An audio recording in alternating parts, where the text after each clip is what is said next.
এবারের ভোটে আপনাকে মানুষ কেন বেছে নেবে? আমরা বামপন্থীরাই বিকল্প রাজনীতির কথা বলছি। বিকল্প রাজনীতির মানে এটাই, পশ্চিমবাংলায় এই মুহূর্তে তৃণমূল এবং বিজেপি দুটোই কেন্দ্র এবং রাজ্যের শাসক দল মিলে মানুষের মূল যে সমস্যাগুলো, সেই সমস্যাগুলো থেকে মানুষের মুখ ঘুরিয়ে দিয়ে রাজনীতির মূল ইস্যুকে ধর্মের ইস্যু বানিয়ে দিয়েছে। ফলে আমাদেরকে বেছে নেওয়ার জন্য আমরা বলছি, তার কারণ এসএসসি, টেট, সরকারি চাকরি, মডেল স্কুল তৈরি করব আমরা, কৃষিকে আরও আধুনিক বানাবো, নতুন শিল্প তৈরি করব। পশ্চিমবাংলার যে বাংলাকে আমরা 2011 সালে পশ্চিমবাংলা যেমন অবস্থায় ছিল সেখান থেকে পশ্চিমবাংলার এগোতে পারেনি, পশ্চিমবাংলা পিছিয়েছে। ফলে সেখান থেকে যদি পশ্চিমবাংলাকে এগোতে হয়, সব হাতে কাজ, সব পেটে ভাত, পশ্চিম বাংলার যে স্থিতাবস্থা, পশ্চিম বাংলার যে এগিয়ে যাওয়া, সে সব কিছুকে যদি বেছে নিতে হয়, তাহলে আমরা ছাড়া কোনো বিকল্প নেই। ফলে আমরা বিশ্বাসী যে আমাদেরকেই মানুষ বেছে নেবেন। মানুষ আমাকে এই কারণে বেছে নেবে যেহেতু আমি তৃণমূল কংগ্রেসের প্রার্থী, প্রথম কথা মমতা বন্দ্যোপাধ্যায়ের প্রার্থী, অভিষেক বন্দ্যোপাধ্যায়ের প্রার্থী, এবং আমরা বিগত 15 বছরে যে উন্নয়নের কাজ বাংলার বুকে করেছি, মহেশতলার বুকে করেছি, এর আগে কেউ সেই কাজটা করে দেখাতে পারেনি। আমরা মানুষের সাথে 365 দিন ছিলাম, আছি এবং থাকবো।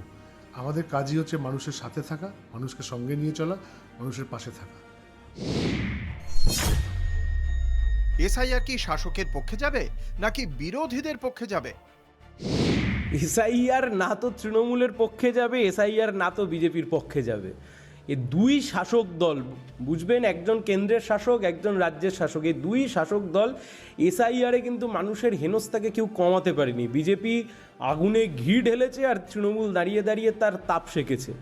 মানুষকে পাশে রেখে মানুষের জন্য কাজ করা, আদালতে হোক বা রাস্তায় হোক, সে কাজ তো আমরা করেছি। মোস্তারি বানু সুপ্রিম কোর্টে মামলা করতে গেছিলেন, আমি আইনজীবী হিসেবে সেই মামলায় সুপ্রিম কোর্টে ছিলাম। মুখ্যমন্ত্রী তো সেই সময়তে যাননি।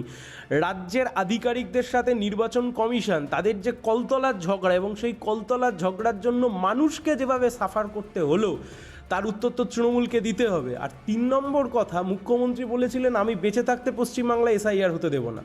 পরে দেখা গেল মুখ্যমন্ত্রী মমতা বন্দ্যোপাধ্যায় রইলেন, এসআইআরও হলো কীভাবে? মুখ্যমন্ত্রী উত্তর দিতে পারবেন। এসআইআরের ফলে উদ্বাস্তু হিন্দু, এসআইআরের ফলে পিছিয়ে পড়া মুসলিম মানুষ, গরিব মানুষ সবাই বিপদে পড়েছে, মতুয়া অংশের মানুষ সবাই বিপদে পড়েছে, মানুষকে হেনস্থার মুখে ফেলেছে। প্রথমে বাংলাদেশি অনুপ্রবেশকারী, রোহিঙ্গা এইসব বলে বাজার গরম করেছে, পরে দেখা গেছে যারা এইসবের কথা সমর্থন করেছে তাদেরকে লাইনে দাঁড়াতে হয়েছে। মানুষের ক্রেডিবিলিটি নিয়ে প্রশ্ন উঠে গেছে। মানুষ এসআইআরের জবাব ভোটের বাক্সে বুঝিয়ে দেবেন, তৃণমূলকেও নয়, বিজেপিকেও নয়, আমাদের সাথে থেকে। অবশ্যই আমাদের পক্ষে আসবে। যেভাবে মানুষকে লাইনে দাঁড় করিয়ে দিয়েছে, আমি নীতিশ সুভাষ স্কুলে যখন হিয়ারিং পর্ব চলছিল, যখন আমি গেছিলাম, তখন আমার নিজের চোখে দেখা একজন সংখ্যালঘু মহিলা তার 6 দিনের একটা বাচ্চাকে নিয়ে লাইনে দাঁড়িয়ে এসআইআর হিয়ারিং পর্বে এসছে। মানুষ এই জিনিসটা ভালোভাবে নেয়নি যে হিন্দু বলুন, মুসলিম বলুন, যেই বলুন, এসআইআরকে মানুষকে এভাবে হ্যারাসমেন্ট করা, লাইনে দাঁড় করিয়ে, সেটা মানুষ ভালো চোখে নেয়নি। এবং মোদি ঠিক করে দেবে যে ভারতবর্ষের ভোটার কী হবে। এতদিন ভারতবর্ষে থাকার পর তাদেরকে ভারতবর্ষ কিনা, ভারতীয় কিনা সে প্রমাণ দিতে হবে। আগে আমরা দেখেছি সরকার নির্বাচিত করতো ভোটাররা, এখন সরকার ঠিক করবে কে ভোটার হবে, কে ভোটার হবে না। আপনার বিপক্ষ দলের দুর্বলতা কোথায়? আপনি গোটা মহেশতলা ঘুরে দেখুন, ড্রেনে জমা জলের সমস্যা, 10 মিনিট বৃষ্টি হলে সেখানে জল দাঁড়িয়ে যায়, রাস্তাঘাট ভেঙে চুরমার হয়ে গেছে। সরকারে তৃণমূল, মন্ত্রী তৃণমূলের, সাংসদ তৃণমূলের, বিধায়ক তৃণমূলের, পৌর প্রধান তৃণমূলের, কাউন্সিলর তৃণমূলের, কিন্তু এই সমস্যাগুলো সমাধান করতে পারলেন না কেন? তাহলে এই সমস্যার সমাধান হয়নি কেন? মানুষ তো আজকে প্রশ্ন তুলবেন স্বাভাবিকভাবে, সেটা তাদের বড় দুর্বলতা। 1, 2 নাম্বার হচ্ছে মহেশতলার মূল লড়াই, একদিকে তৃণমূল আর একদিকে সিপিএম। বিজেপি এখানে ফ্যাক্টর নয়, বিজেপি মাঝখান থেকে ভোট কাটবে খুব বেশি হলে কিছু, বিজেপি কোনো ফ্যাক্টরই হবে না।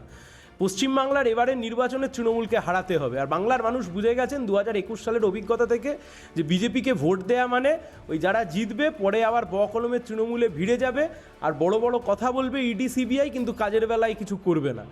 3 নাম্বার কথা হচ্ছে বিরোধী দলের সবচাইতে বড় দুর্বলতা, বিরোধী দল পশ্চিমবাংলার বুকে এসএসসি টেট সহ সরকারি চাকরিগুলোকে প্রহসনে পরিণত করেছে। আমাদের মতো কম বয়সী ছেলেমেয়েরা তারা হয় সুইগি, নয় জোম্যাটো, নয় ফ্লিপকার্ট বা অন্য যে কোনো জায়গায় তারা আজকে কম পয়সায় কাজ করতে বাধ্য হচ্ছে, পরিযায়ী শ্রমিক হয়ে বাইরের রাজ্যে কাজ করতে যেতে বাধ্য হচ্ছেন। এগুলো সবচাইতে বড় দুর্বলতা। আর আমাদের কথা এখানেই আমরা আশ্বাস দিচ্ছি, আমরা আশার আলো দেখাচ্ছি, এই ভেঙে যাওয়া পশ্চিমবাংলার পরিকাঠামো থেকে আমরা পশ্চিমবাংলাকে উদ্ধার করব, বাংলা গড়ব, পশ্চিমবাংলা তৈরি করব, পশ্চিমবাংলাকে ভাঙা পাঁজর দিয়ে এই পশ্চিমবাংলাকে আমরা তৈরি করব।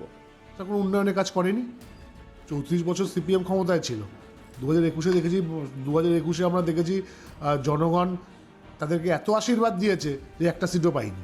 আমাদের নির্বাচন ডিক্লেয়ার হওয়ার আগের দিন 18,000 কোটি টাকার প্রস্তাব দিয়ে গেছে উন্নয়নের। সেটা তো 1 বছর আগে দিতে পারতো, 2 বছর আগে দিতে পারতো, কার্যকারী তো করতে পারতো, কিন্তু কার্যকারী কিছু হয়নি। 15 লাখের গল্প, আর প্রতি বছর 2 কোটি বেকারকে চাকরি দেবে, সেই গল্প। এরা গল্প ছাড়া কিছুই জানে না। এরা যদি বাংলার উন্নয়ন বা বাংলার ভালো চাইতো, তাহলে বাংলার যে টাকাগুলো তারা আটকে রেখেছে, প্রায় 2 লক্ষ কোটি টাকা, সেই টাকা তারা ছেড়ে দিত। বাংলার যারা বাংলা আবাস যোজনার ঘরের টাকা মমতা বন্দ্যোপাধ্যায় সরকার মিটিয়েছে, যেটা কিনা তার একটা পার্সেন্টেজ কেন্দ্রীয় সরকারের দেওয়ার কথা। জব কার্ড হোল্ডারদের টাকা, 100 দিনের লেবারের টাকা, সেই টাকা তারা এখনও আটকে রেখেছে। হাইকোর্ট, সুপ্রিম কোর্ট অর্ডার দেওয়ার পর সেই টাকা ছাড়েনি। তো বিজেপির প্রতিশ্রুতি মানুষ আর মানছে না। মানুষ বুঝে গেছে তাদের মিথ্যাচারিতা। গত 5 বছরে এলাকার উন্নয়ন নিয়ে আপনি কি সন্তুষ্ট? কাউন্সিলর যেখান থেকে যান বা পৌরপ্রধান যেখান থেকে যান তাকেই তো জল মারিয়ে মারিয়ে যেতে হয়। তারা কি সন্তুষ্ট?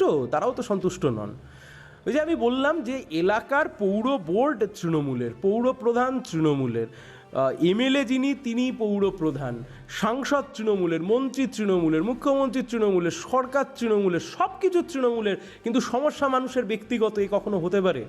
স্বাস্থ্য ব্যবস্থার কি ভয়ঙ্কর অবস্থা এখানে! একটা মাত্র হাসপাতাল, মানুষ যাবে কোথায় অসুবিধার মধ্যে পড়লে? গরিব, পিছিয়ে পড়া, মধ্যবিত্ত অংশের মানুষ কোথায় যাবেন এনারা? ভয়ঙ্করভাবে জল জমে। 2 দিন আগে 10 মিনিটের বৃষ্টিতে মহেশতলায় জল দাঁড়িয়ে গেল। ড্রেন নিকাশির অবস্থা তথৈবচ, যত্রতত্র ময়লা পড়ে আছে, রাস্তাঘাট ভেঙে গেছে, কারোর কোনো হেলদোল নেই। ফলে 5 বছরের উন্নয়ন তো ছেড়ে দিন, শেষ 15 বছর ধরে মহেশতলায় কোনো কাজ হয়নি। ঠিক যেমনভাবে পশ্চিমবাংলাটা একটা জায়গায় স্তব্ধ হয়ে গেছে, বাংলার উন্নয়ন স্তব্ধ হয়ে গেছে, ঠিক তেমনভাবেই মহেশতলা একটা জায়গায় এসে স্তব্ধ হয়ে গেছে। এখান থেকে মহেশতলাকে আমরা এগিয়ে নিয়ে যেতে চাই। অবশ্যই প্রচুর কাজ মহেশতলায়।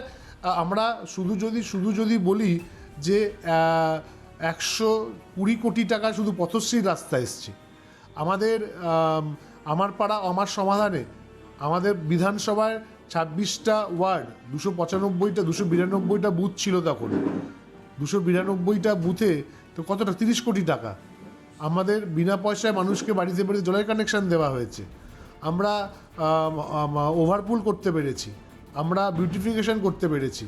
মমতা বন্দ্যোপাধ্যায়ের নেতৃত্বে, অভিষেক বন্দ্যোপাধ্যায়ের নেতৃত্বে মহেশতলায় উলুডাঙাতে জল প্রকল্পের ওয়াটার ট্রিটমেন্ট প্ল্যান্ট তৈরি হয়েছে। আগে আমরা ক্যালকাটা কর্পোরেশনের জলে নির্ভর ছিলাম, এখন আমাদের নিজস্ব পানীয় জল আছে এবং জলের পরিমাণটা সাফিসিয়েন্ট, যে বিনা পাম্পে কিছু কিছু বাড়িতে জল দোতলায় উঠে যাচ্ছে। তো বাংলার মানুষ এবং মহেশতলার মানুষ এবং আমি সবাই মমতা বন্দ্যোপাধ্যায়ের উন্নয়নে আমরা খুবই খুশি। বিধায়ক নির্বাচিত হলে এই এলাকার মানুষকে আপনি কি প্রতিশ্রুতি দেবেন? সবার প্রথম কাজ, এলাকার যে ড্রেন, এলাকার যে পরিকাঠামো, এলাকার যেভাবে দূষণ হয়, এলাকার যে রাস্তাঘাট, যেভাবে জল নিকাশি ব্যবস্থা ভেঙে পড়েছে, আমরা সেই দিকে নজর দিতে চাই। স্থানীয় ইস্যুগুলোকে আমরা নজর দিতে চাই। এই স্থানীয় ইস্যুগুলোতে যেখানে যেখানে যা যা সমস্যা আছে, আমরা সেই সমস্যাগুলোর সমাধান তৈরি করতে চাই, সমাধান করতে চাই, খাতায় কলমে নয়, বাস্তবের মাটিতে সেই সমাধান করতে চাই। 2 নম্বর কথা, এই মহেশতলা শিল্প তালুক হিসেবে পরিচিত, কিন্তু শিল্প তালুক আজকে কার্যত শ্মশানের তালুকে পরিণত হয়েছে। আমরা এই শিল্প তালুককে আবার পুনরায় জীবন প্রতিষ্ঠা করতে চাই। 3 নম্বর কথা, গোটা পশ্চিমবাংলার মতোই মহেশতলার বুকে মডেল স্কুল তৈরি করব আমরা। কেরালা করে দেখিয়ে দিয়েছে, চায়না করে দেখিয়ে দিয়েছে, কিছুটা দিল্লির সরকার করার চেষ্টা করেছিল আম আদমি পার্টি যখন সেখানে ক্ষমতায় ছিল। পশ্চিমবাংলার বুকে আমরা মডেল স্কুল করব, অ্যান্ড সো আমরা মহেশতলাতেও এই একই কাজ করব। গ্র্যাজুয়েশন লেভেল অবধি বিনামূল্যে পড়াশোনা করাবো, সর্বধর্মের মানুষ সমন্বয় করে বেঁচে থাকবে, কোনো রকমে কোনো ভেদাভেদ হবে না। পশ্চিমবাংলা এগিয়ে যাবে, মহেশতলে এগিয়ে যাবে। শুধু একটাই শর্ত, কাস্তে হাতুড়ি তারা চিহ্নে মানুষ আমাদেরকে ভোট দিন, আমরা এলাকাকে ঢেলে সাজাবো, উন্নয়ন করে দেখাবো। যেটা মাননীয় সাংসদ শ্রী অভিষেক বন্দ্যোপাধ্যায়ের সাথে কথা হয়েছে, মানুষের একটা এখন সমস্যা আছে সারা মহেশতলা জুড়ে, সেটা হচ্ছে ড্রেনেজ সিস্টেম। ড্রেনেজ সিস্টেম একটা বড় সমস্যা। আমাদের কম বেশি সব ওয়ার্ডই বৃষ্টি হলে জল জমে যায়। তো সাংসদের সাথে কথা হয়েছে, নির্বাচনের পরে ওটা আমাদের মেন মোটো, যে আমরা যাতে একটা মাস্টার ড্রেনেজ প্ল্যান করা যায়, এবং সাংসদ বলেছেন যেটা একটা করে দেবেন আমাদেরকে, একটা মাস্টার ড্রেনেজ প্ল্যান তৈরি করে যে মহেশতলার থেকে জল যে জমার সমস্যা সেটা যেভাবে যতটা সম্ভব আমরা ক্লিয়ার করব।